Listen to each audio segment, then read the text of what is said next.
Assalamualaikum warahmatullahi wabarakatuh. Selamat siang, Serdio Resta Permana. Saya Adinda Riyandita Fitara dengan NPM 2022-71001.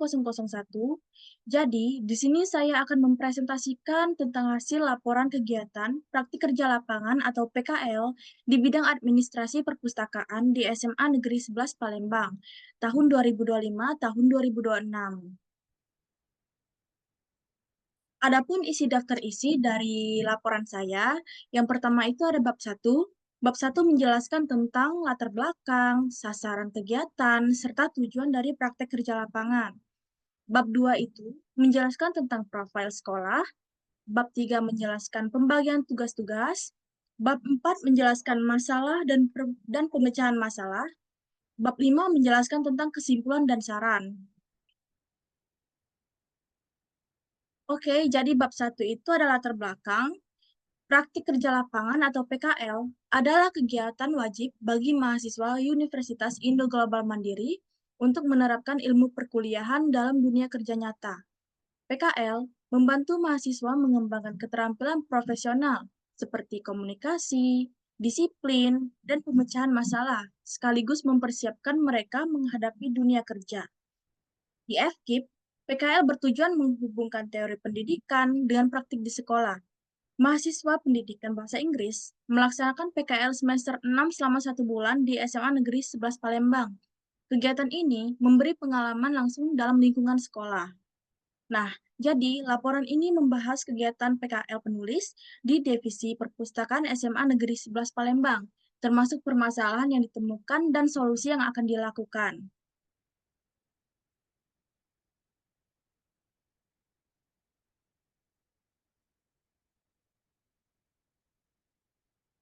Oke, next slide itu menjelaskan tentang sasaran kegiatan. Jadi di sini ada 3 sasaran kegiatan.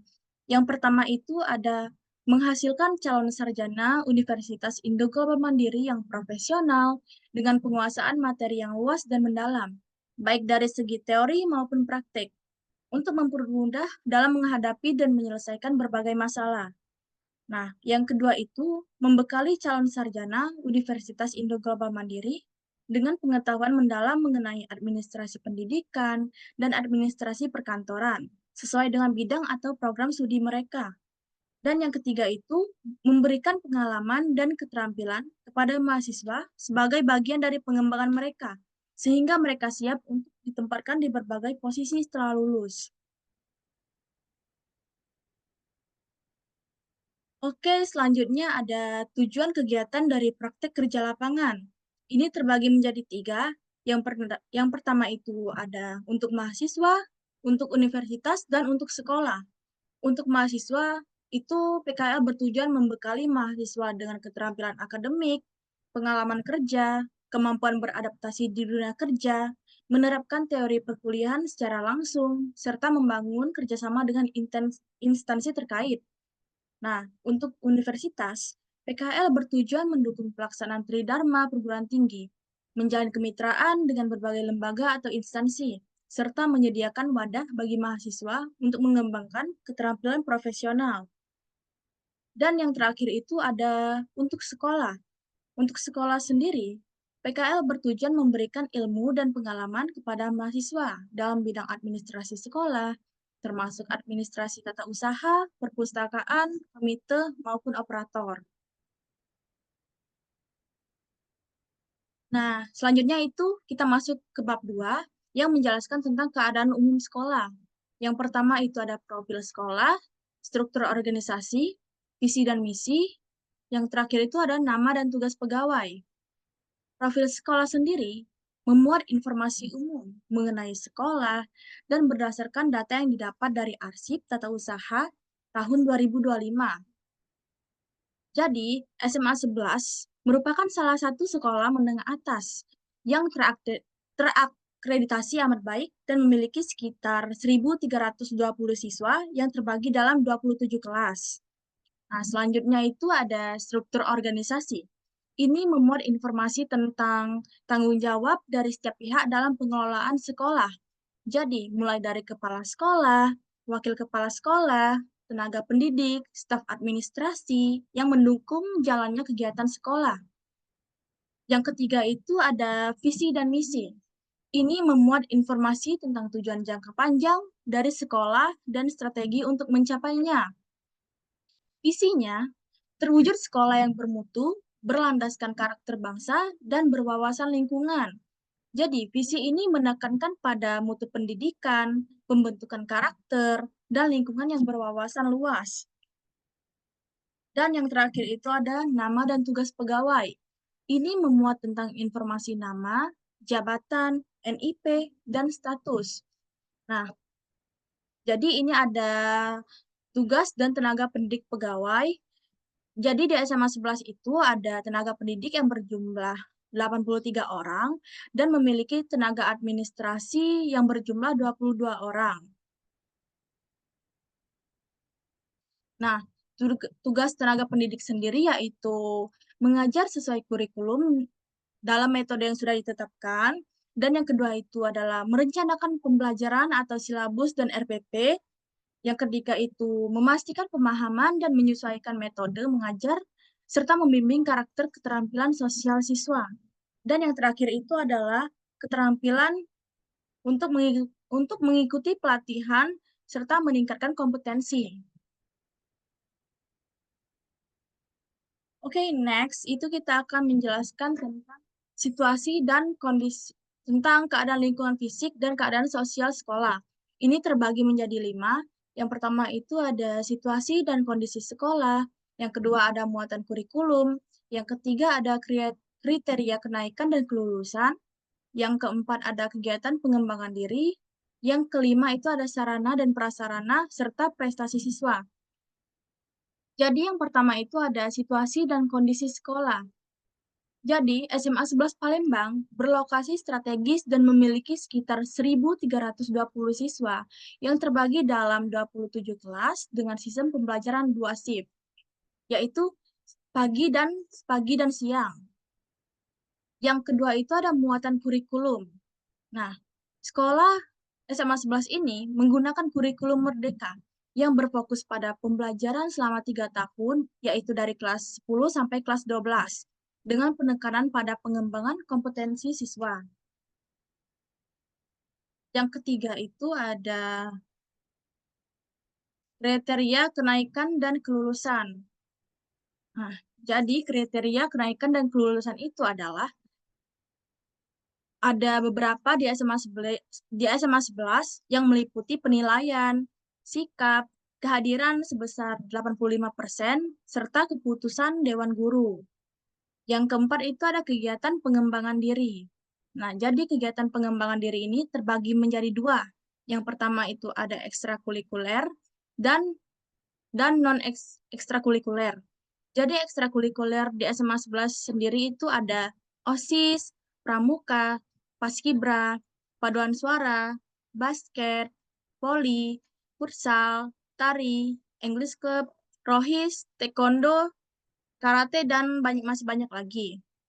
Sedangkan untuk non-ekskul itu ada peringatan Hari Besar Islam dan Hari Nasional lainnya.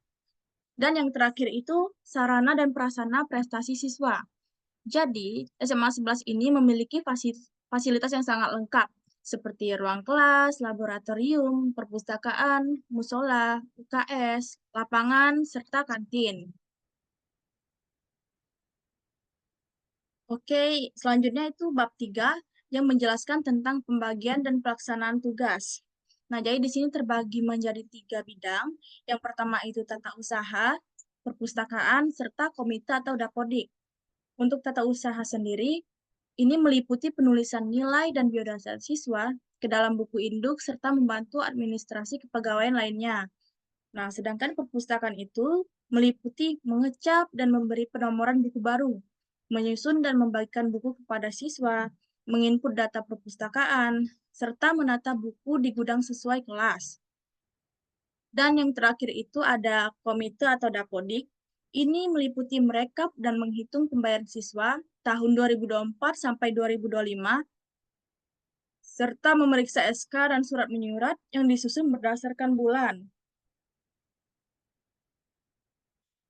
Nah, kita akan masuk ke bab 4 yang akan menjelaskan tentang rumusan masalah. Jadi di sini selama saya menjalankan praktik kerja lapangan di SMA 11 Palembang, saya menemukan dua masalah. Yang pertama itu fasilitas perpustakaan yang kurang memadai serta kedisiplinan siswa. Nah, jadi fasilitas perpustakaan yang kurang memadai, selama PKL, penulis menemukan bahwa beberapa fasilitas perpustakaan yang masih kurang memadai, seperti meja dan kursi yang rusak, pencahayaan yang kurang baik, wifi yang lambat, serta adanya oknum staf yang merokok di dalam ruangan. Kondisi ini membuat suasana belajar menjadi kurang nyaman dan mengurangi minat siswa untuk berkunjung. Nah, untuk permasalahan kedua itu tentang kedisiplinan siswa. Jadi, penulis juga menemukan sebagian siswa yang masih memakai make up di sekolah, meskipun sudah dilarang dalam tata tertib. Hal ini menunjukkan kurangnya kesadaran dan kedisiplinan siswa dalam mematuhi aturan yang berlaku.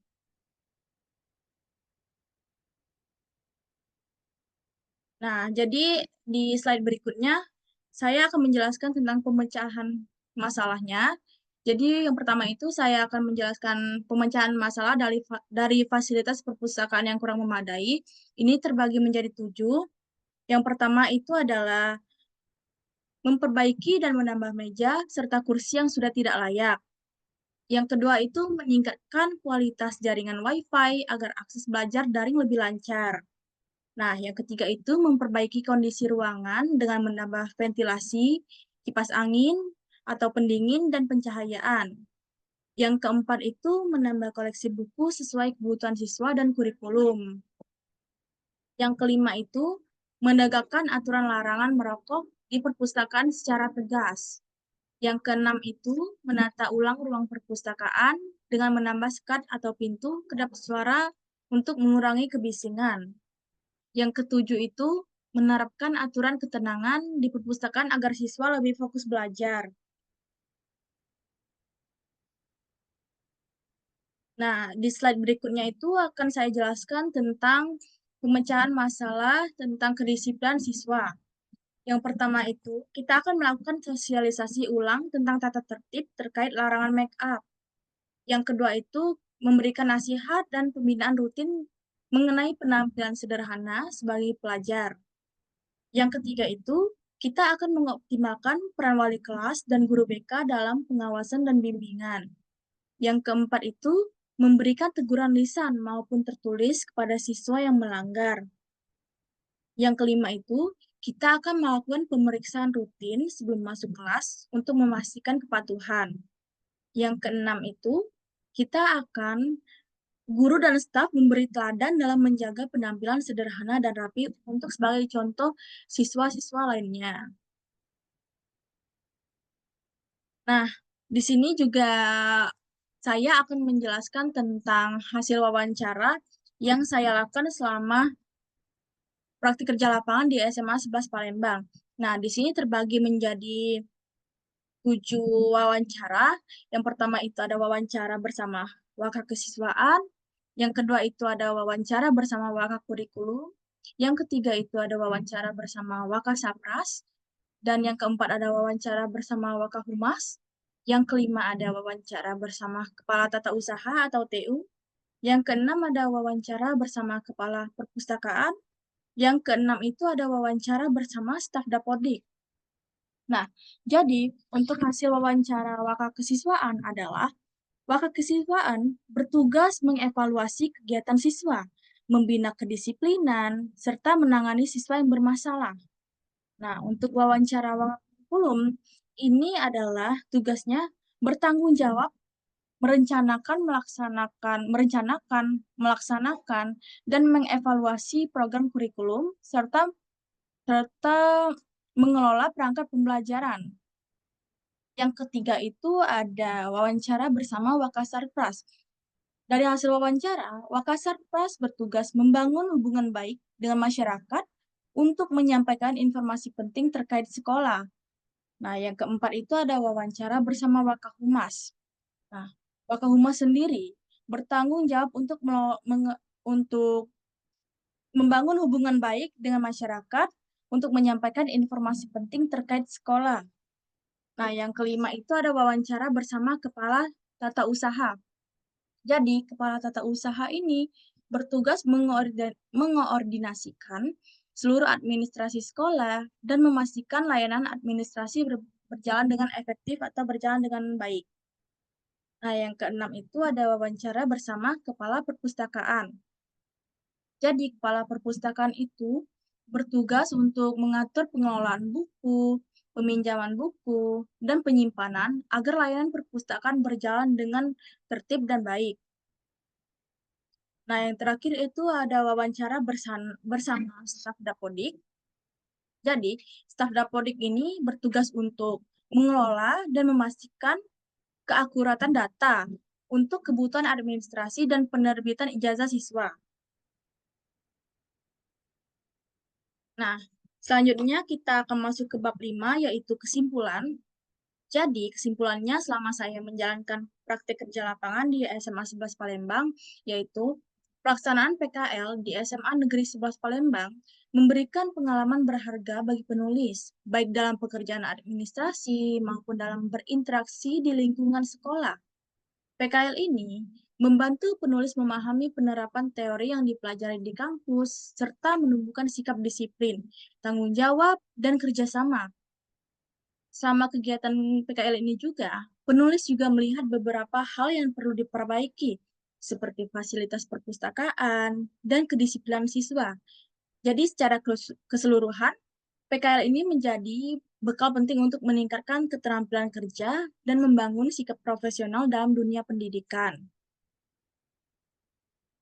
Nah, berikutnya itu ada saran-saran untuk mahasiswa selanjutnya, untuk mahasiswa, untuk universitas, serta untuk sekolah.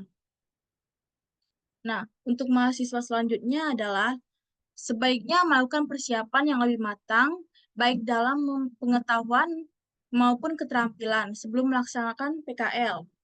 Untuk mahasiswa, yaitu baiknya meningkatkan keaktifan dalam membantu kegiatan sekolah agar pengalaman yang diperoleh lebih maksimal. Yang ketiga itu untuk universitas, yaitu perlu terus meningkatkan kerjasama dengan sekolah dalam penyelenggaraan PKL, sehingga mahasiswa memperoleh pengalaman praktik yang lebih relevan dengan dunia pendidikan. Dan yang terakhir itu untuk sekolah.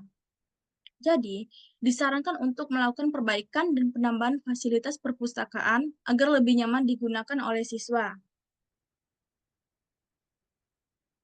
Nah, berikut ada foto dokumentasi yang ini kita sedang melakukan apel, yang ini foto pembukaan saat praktik kerja lapangan, ini foto saat event 17 Agustus atau Hari Kemerdekaan Indonesia, yang ini foto senam bersama, dan yang ini foto foto senam anak sehat yang dilakukan di hari Jumat. Oke, sekian presentasi hasil laporan praktik kerja lapangan dari saya. Saya akhiri. Wassalamualaikum warahmatullahi wabarakatuh.